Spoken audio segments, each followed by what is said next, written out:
Hello guys, কি অবস্থা সবার? দেখো আমার সামনে এনিমি।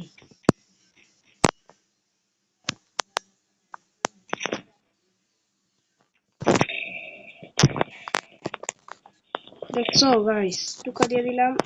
এইলো এইলো যাতা গাইস, এটা আমার power of. O my god, এসভিডি আমাকে পুরো মেরে দিয়েছে। লো মাদা, কি করলো হালার পুত।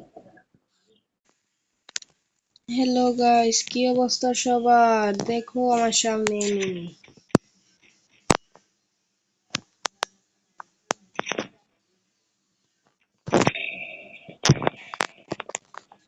দেখছো গাইস, টুকা দিয়ে দিলাম। এইলো এইলো যাতা গাইস, এটা আমার power of. O my god, এসভিডি আমাকে পুরো মেরে দিয়েছে। লো মাদা, কি করলো হালার পুত।